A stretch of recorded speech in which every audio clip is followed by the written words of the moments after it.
Hello everyone, welcome to another video.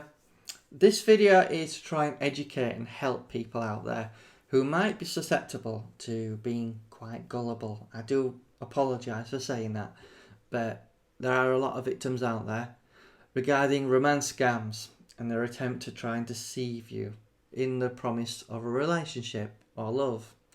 So, I just wanted to do a video to try and educate everyone and try and do my bit to stop them, basically.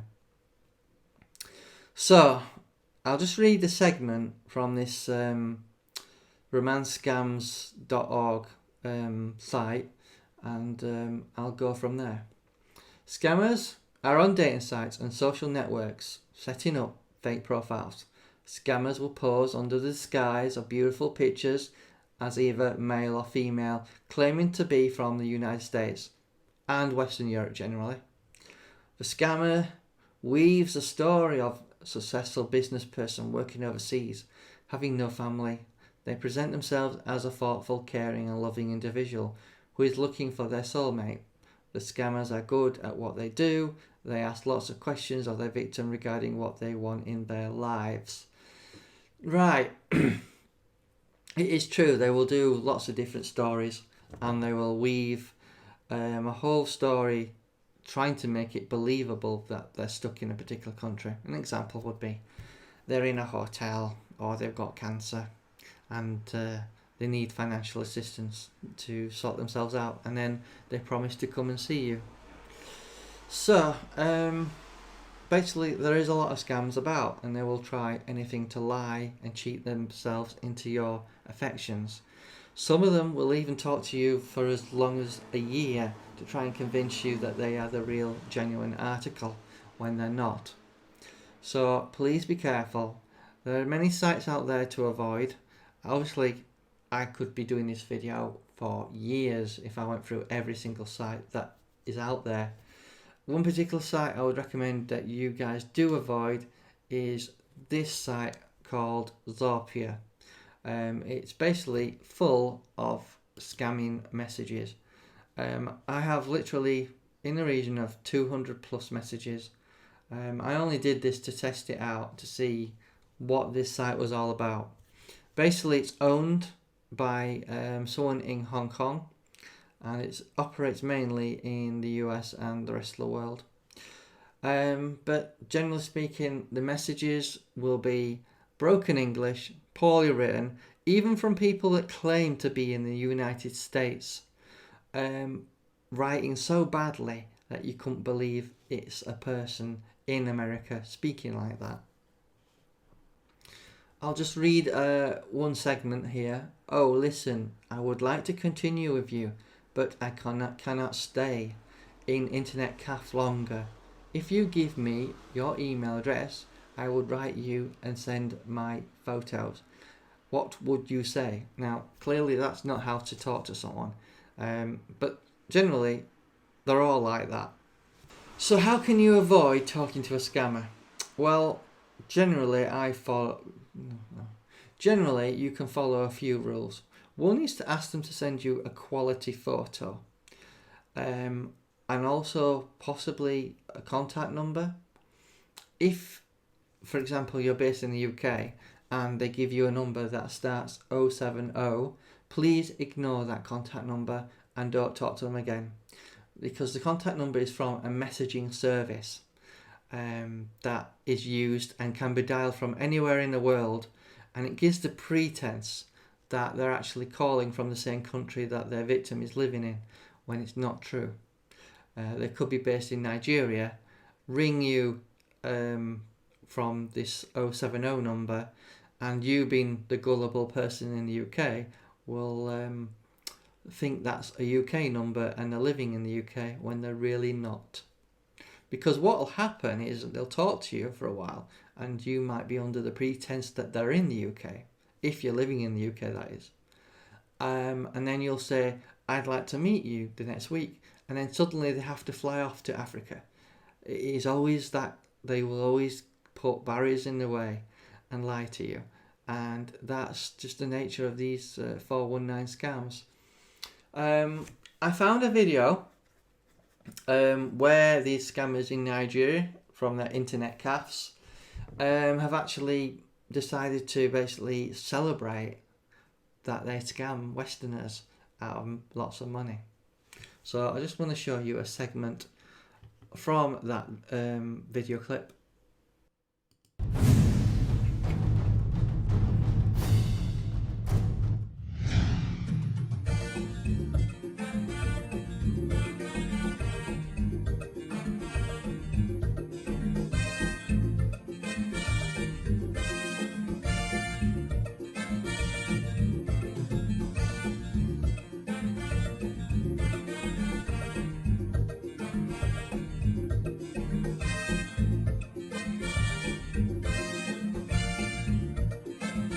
I don't suffer no be small.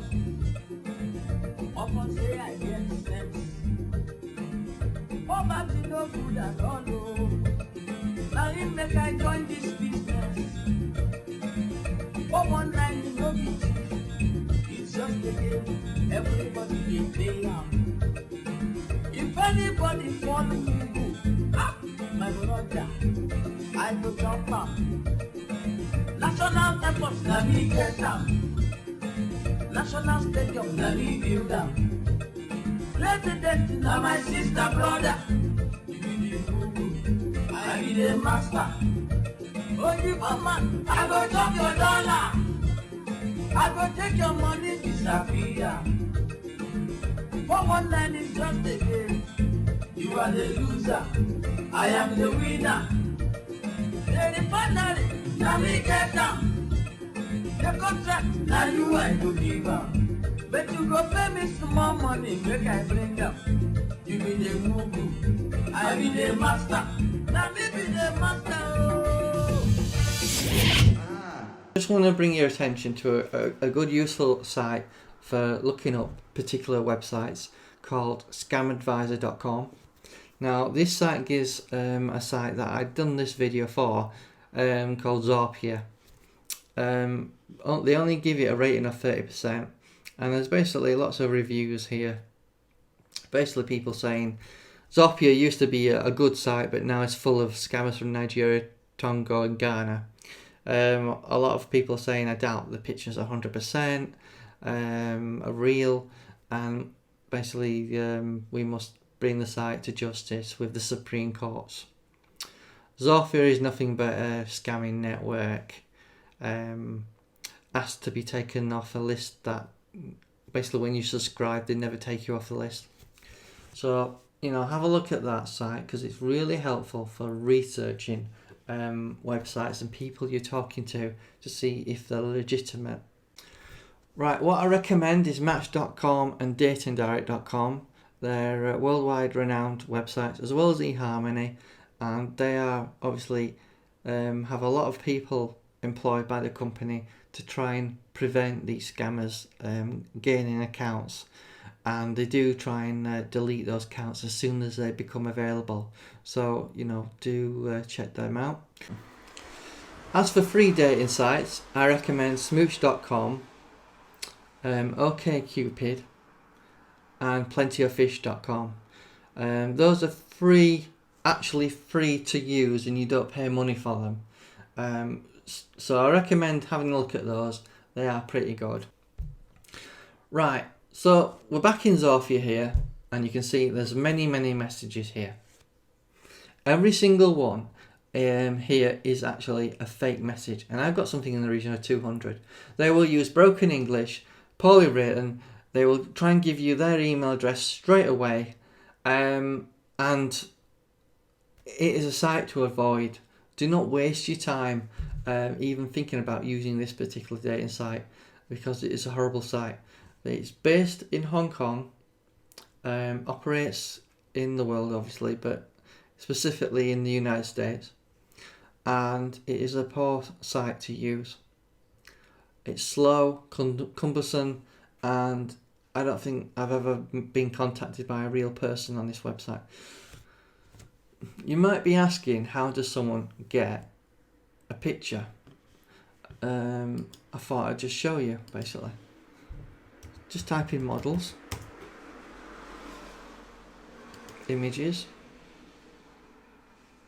It decides to load. Do is press Control, click on the picture, save image as, and then click save. I'll just show you what it is here. That's it. Normally they will try and send you a really poor quality photo that's low resolution, and all they're doing is coming here and stealing the picture off a model agency site or off Google Chrome. Because if I expand this picture, if it becomes so big, you can see pixelization. And if I just show you what the file size is, get info.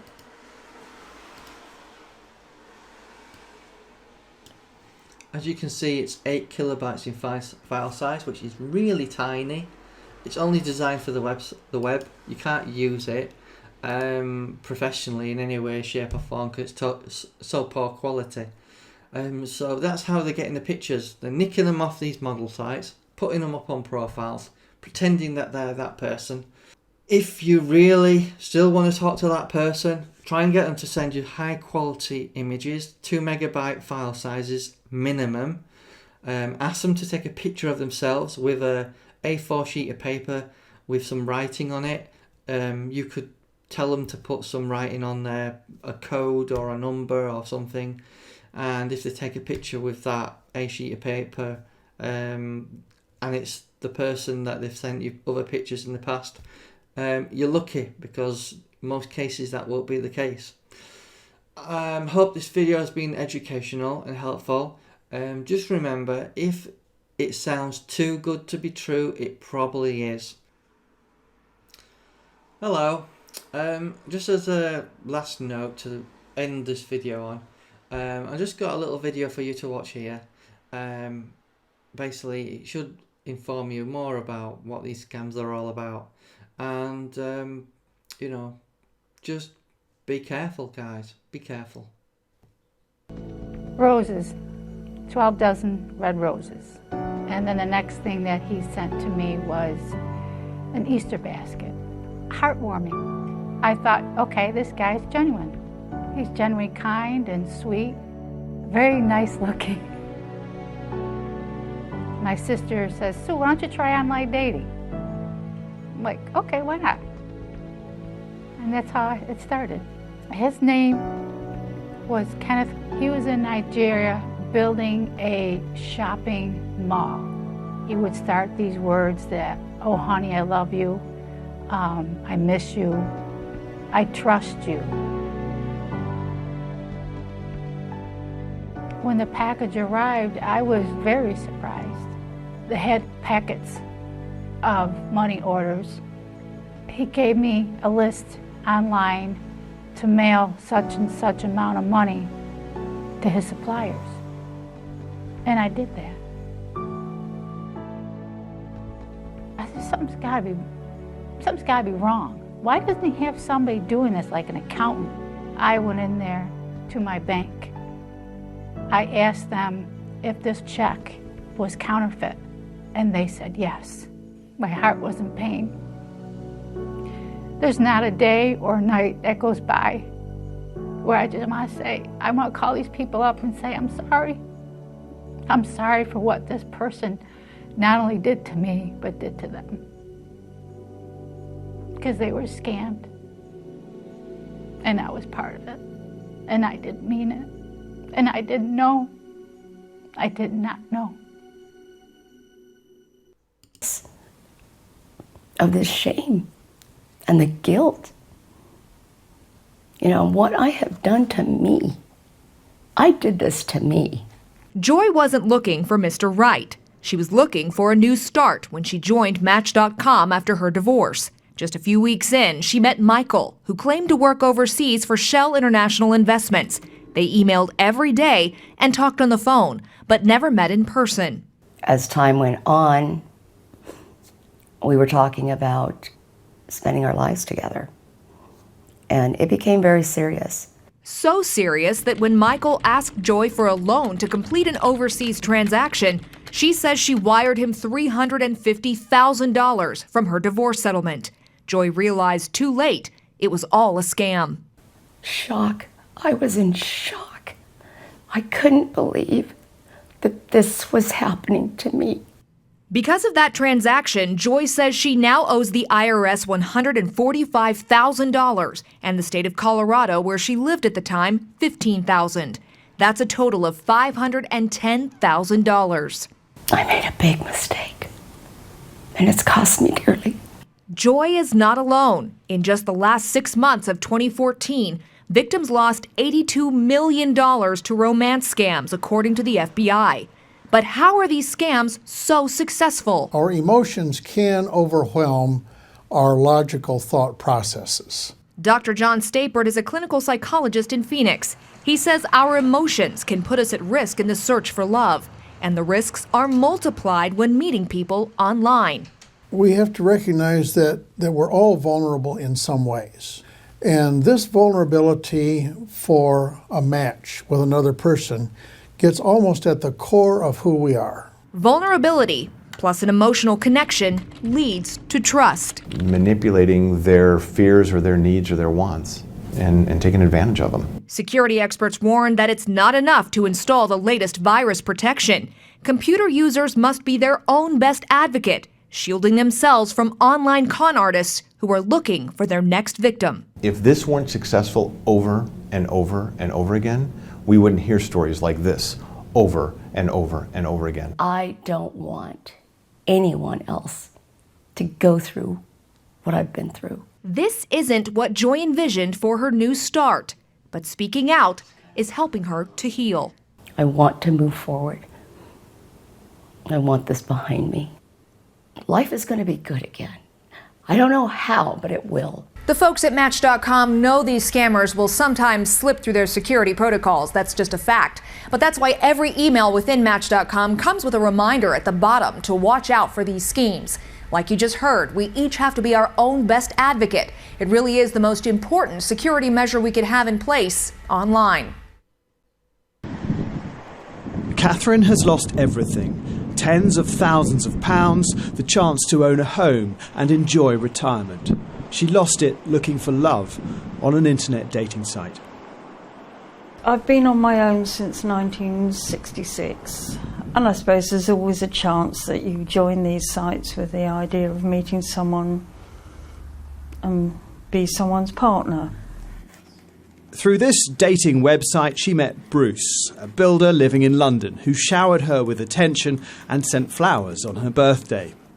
Made me feel great, it made me feel wanted, and that he was genuine.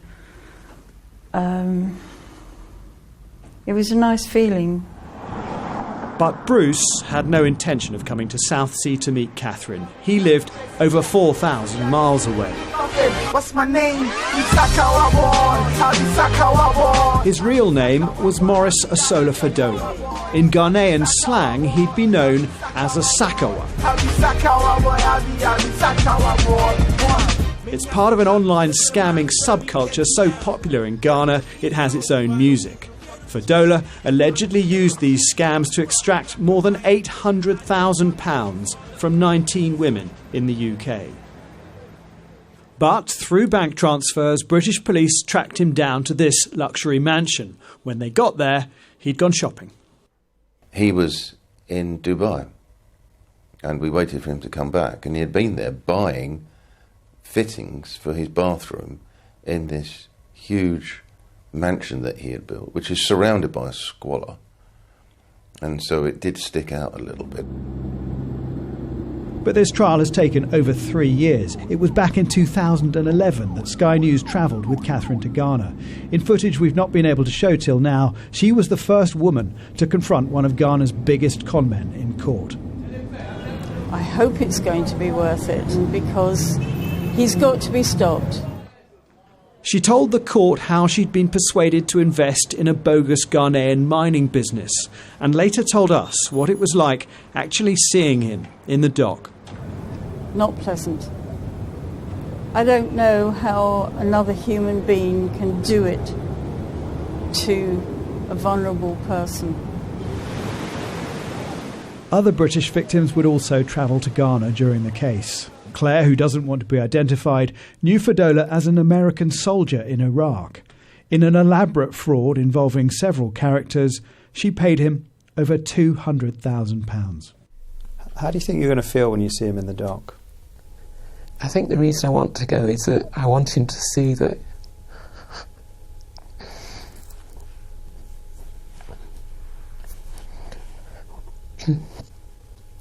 he hasn't destroyed me. Research suggests up to 200,000 men and women have been victim of what's dubbed the rom-con. Some never speak about it. Some have committed suicide. Catherine and 3 other women were the first to confront their perpetrator in an African court. Jason Farrell, Sky News.